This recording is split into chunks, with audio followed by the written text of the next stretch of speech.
Good morning students. आज हम लोग फ्रिक्शन का न्यूमेरिकल कुछ बचा हुआ था वो सब करने जा रहे हैं, ठीक है ना। पहला इसके पिछले क्लास में भी हम लोग 2-3 न्यूमेरिकल किए थे। आज एक और अलग तरह का देखते हैं कैसे बनाते हैं। क्वेश्चन लिख के रखें।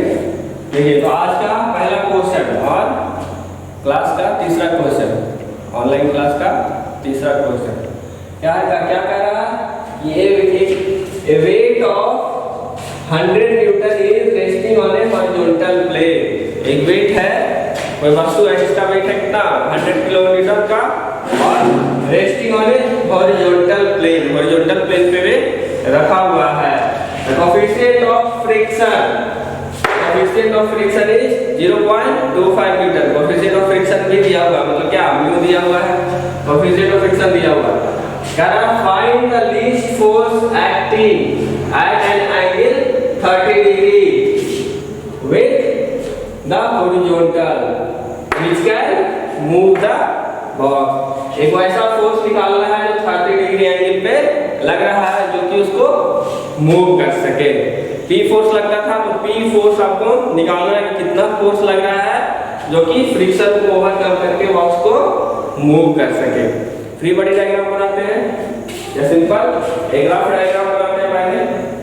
तो हॉरिजॉन्टल प्लेन है, हॉरिजॉन्टल प्लेन से ये नंबर रखा हुआ कितना है, box of 100 newton resting on a horizontal plane. एक हॉरिजॉन्टल प्लेन पे 100 न्यूटन का एक बॉक्स हम रख दिए, मतलब क्या इसका वेट है 100 न्यूटन, वेट 100 न्यूटन है, हॉरिजॉन्टल पे रखा। कोएफिशिएंट ऑफ फ्रिक्शन दिया हुआ है, म्यू भी दिया हुआ है। अगर गिवन डाटा लिखते हैं तो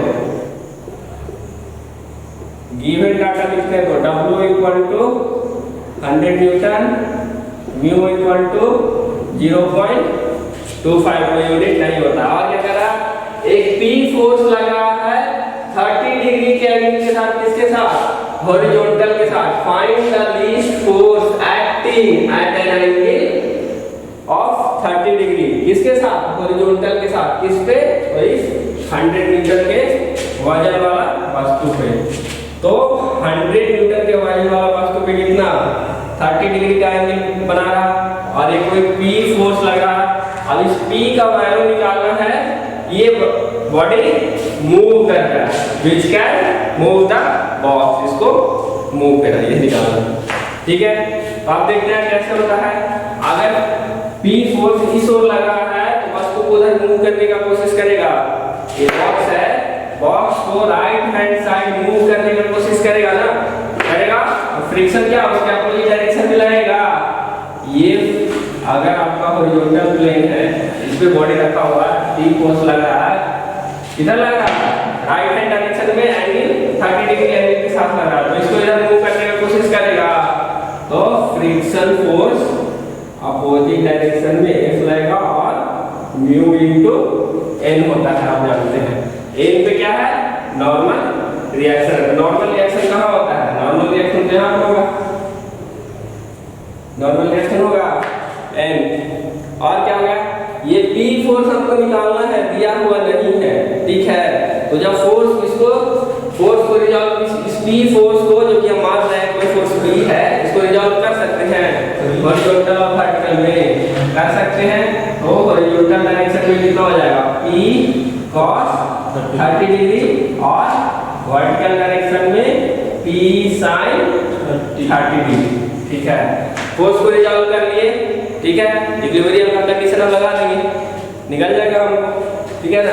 लगाइए तो इक्विलिब्रियम का कंडीशन, समेशन F x या F h equal to 0, summation of horizontal force. तो हॉरिजॉन्टल में कौन-कौन फोर्स लगा है, F और P cos 30, क्योंकि इसको तो रिजॉल्व कर दिए दोनों में ना। आप ये P फोर्स को रिजॉल्व कर दिए तो इसको कंसीडर नहीं करेंगे, क्योंकि ये दोनों के बराबर है, इसको तो रिजॉल्व करके खत्म कर दिए। तो जब फ्री बॉडी डायग्राम बनाएंगे तो फ्री बॉडी डायग्राम में P फोर्स आपको नहीं दिखेगा, क्योंकि उसके बदले क्या P cos 30 डिग्री और P sin 30 डिग्री हॉरिजॉन्टल और वर्टिकल में दिखा रहा है, तो वो नहीं दिखेगा, ठीक है ना। इसको हम लोग मेंशन नहीं करेंगे, ये दोनों को मेंशन करेंगे, ठीक है। आप देखिए हॉरिजॉन्टल फोर्स में क्या क्या है, राइट हैंड साइड पॉजिटिव ले रहे हैं तो P cos 30 degree equal to या माइनस F इक्वल टू 0। क्या हो जाएगा? P cos 30 degree equal to F को उधर ले जाएंगे तो इक्वल टू F और F इक्वल टू कितना है? Mu into n, mu into n दिया हुआ है। n का वैल्यू यहाँ से निकल जाएगा, n का वैल्यू निकल जाएगा यहाँ से निकालिए तो n equal to P cos 30 degree divided by mu, equation 1। Clear है? और क्या लगा सकते हैं इसमें? Summation of vertical force equal to 0, summation FB equal to 0 लगा सकते हैं। लगा दीजिए, क्या आ जाएगा? डाउनवर्ड अपवर्ड अगर पॉजिटिव ले रहे हैं, अपवर्ड पॉजिटिव ले रहे हैं, इसमें कौन सा पॉजिटिव लिए थे? Right hand side upward positive. क्या हो जाएगा? अपवर्ड साइड में एक एंगुलर फोर्स लग रहा है और क्या लग रहा है? P sin n plus P sin 30 degree minus 100 equal to 0। यहाँ से निकल जाएगा n equal to P, n equal to 100 उधर जाएगा माइनस P sin 30 डिग्री हो जाएगा। इक्वेशन 2 माइनस यहाँ n इक्वल टू इतना आ रहा है, यहाँ n इक्वल टू इतना, दोनों को इक्वेट कर देंगे। इक्वेशन 1 और 2 को देखिए, इक्वेट कर देंगे, क्या आ जाएगा? P cos 30 by mu equal to 100 minus P sin 30 degree आ जाएगा ना। म्यू का वैल्यू दिया हुआ है 0.25, पुट कर दीजिए इधर ले जाकर के, तो P cos 30 degree equal to 0.25 into 100 minus P sin 30 degree आ जाता है। cos 30 का वैल्यू मालूम है, sin 30 का वैल्यू मालूम है, ठीक है। पूरा इक्वेशन में किसका वैल्यू मालूम नहीं है? P का नहीं मालूम है, निकल जाएगा P, बाकी सबका मालूम है ना। ऐसे निकलेगा, इसको ब्रैकेट को तोड़ेंगे और इसे मल्टीप्लाई करेंगे और P को एक साइड ले जाएंगे, ठीक है, और कैलकुलेट करेंगे। देखिए P का क्या आ जाएगा? P cos 30 degree, P cos 30 degree, bracket को तोड़ेंगे तो क्या आ जाएगा? यहाँ पे एक साथ कर रहे हैं, ब्रैकेट को तोड़ेंगे क्या आ जाएगा? इक्वल टू में इधर 0.25 इंटू 100 25 आ जाएगा, ठीक है। ये वाला पार्ट जो नेगेटिव में है 0.25 इंटू P sin 30 डिग्री, उसको इधर ला रहे हैं तो नेगेटिव वाला पॉजिटिव हो जाएगा। कितना हो जाएगा? 0.25 P sin 30 डिग्री कितना आ जाएगा? P कॉमन ले लेंगे, P कॉमन ले लेंगे, इधर बना देते हैं वो नीचे हो जाता है। यहाँ से P कॉमन ले सकते हैं ना? हाँ देखिए ना,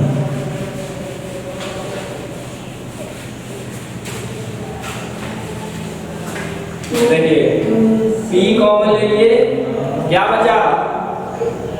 cos 30 degree plus 0.25 sin 30 degree equal to 25 cos 30 degree का वैल्यू मालूम है, sin 30 डिग्री का मालूम है, इसको कैलकुलेट करके इधर ले जाएंगे, क्या हो जाएगा? P equal to 25 divided by cos 30 degree plus 0.25 sin 30 degree. Calculate करिए, P का वैल्यू आ जाएगा 25 न्यूमेरिकल वैल्यू है, cos 30 का न्यूमेरिकल वैल्यू है 0.25 ऑलरेडी है, इनटू sin 30 का न्यूमेरिकल वैल्यू है। कैलकुलेटर से कैलकुलेट करके बताइए तो कितना आ रहा है, ठीक है। हम कैलकुलेट किए हैं तो मेरा आ रहा है P equal to P equal to 25.25 newton. Calculator है बन जाएगा। इस तरह का जितना भी प्रॉब्लम होगा इसी तरह से हम सॉल्व करेंगे। सही आ रहा है, ठीक है ना। 25.25 न्यूटन आ रहा है, सॉल्व हो जाएगा। अब देखिए इसी में किसी में क्या है ना, आपको जो P हम लोग को निकालना था तो P का वैल्यू दिया हुआ रहेगा, कोई एक वैल्यू मिसिंग रहेगा। जैसे म्यू था, इसमें हो सकता है कि P का वैल्यू दे दे और म्यू का वैल्यू आपको मालूम नहीं रहे। क्या है निकालने के लिए कोएफिशिएंट ऑफ फ्रिक्शन।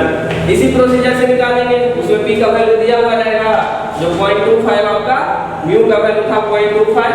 यहाँ पे म्यू को ऐसे ही लिखते जाएंगे, लास्ट में म्यू को एक साइड करेंगे, बाकी वैल्यू को एक साइड करेंगे, तो म्यू का वैल्यू निकल जाएगा कोएफिशिएंट ऑफ फ्रिक्शन। या फिर नॉर्मल रिएक्शन निकालने के लिए बोल सकता है। नॉर्मल रिएक्शन में भी अगर नहीं मालूम है तो एक मान के चलेंगे और यही प्रोसीजर फॉलो करेंगे, नॉर्मल रिएक्शन के आपको निकल जाएगा, ठीक है। कोई एक वैल्यू इसमें से मोस्टली मिसिंग रहेगा, बहुत ज्यादा टफ प्रॉब्लम आप लोग को देता नहीं है, सिंपल वाला ही देता है इसी तरह। तो इस प्रोसीजर को हम लोग फॉलो करेंगे तो हम लोग को फ्रिक्शन का जो हॉरिजॉन्टल का केस है वो हम लोग सॉल्व कर पाएंगे। तो हॉरिजॉन्टल में क्या देखे थे, एक जब हॉरिजॉन्टल फोर्स लगा था और हॉरिजॉन्टल प्लेन में, ध्यान रखिएगा ये प्लेन क्या है, हॉरिजॉन्टल प्लेन में दो तरह का फोर्स लगता है, एक तो हॉरिजॉन्टल फोर्स लगता है और एक एंगल के साथ। तो दोनों हम लोग देख चुके हैं, ठीक है। नेक्स्ट क्लास में हम लोग क्या देखेंगे, अगला क्लास में देखेंगे हम लोग कि प्लेन जब हमारा इंक्लाइंड हो और उस पर कोई बॉडी रखा हुआ है तो कितना फोर्स लगेगा, या उसमें हम लोग फ्रिक्शन में अलग अलग वैल्यू कैसे निकालते हैं, ठीक है। ओके, अगला क्लास में मिलते हैं। Thank you.